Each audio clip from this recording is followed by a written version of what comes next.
Hero আলমের বিরুদ্ধে ধর্ষণ মামলা করল এক তরুণী।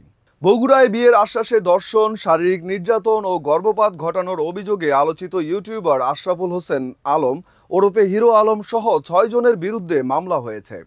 রোববার ৪ মে দুপুরে বগুড়ার নারী ও শিশু নির্যাতন দমন ট্রাইব্যুনাল ১-এ মামলাটি করেন সাদিয়া রহমান মিথিলা নামের এক নারী। মামলায় হিরো আলম ছাড়াও তার মেয়ে আলো বেগম, ব্যক্তিগত সহকারী আলামিন, মালেক ও তার স্ত্রী জেরিন এবং আহসান হাবিব সেলিমকে আসামি করা হয়েছে।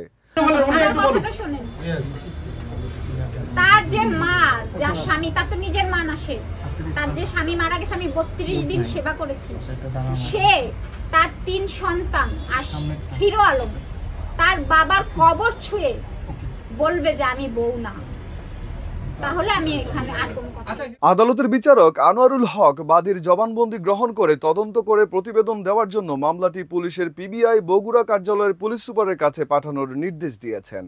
মামলার অভিযোগে বলা হয়, হিরো আলম অভিনয়ের সুযোগ করে দেওয়ার আশ্বাসে বাদীকে আকৃষ্ট করেন, এরপর বিয়ের প্রতিশ্রুতি দিয়ে একাধিকবার ধর্ষণ করেন। এক পর্যায়ে এক মৌলবি ডেকে এনে বিয়ের রীতিতে কবুল পড়িয়ে বিভিন্ন স্থানে বাসা ভাড়া নিয়ে তার সঙ্গে বসবাস শুরু করেন। এই সময় বাদীর কাছ থেকে শর্ট ফিল্ম তৈরি করার কথা বলে ১৫ লাখ টাকা ধার নেন হিরো আলম।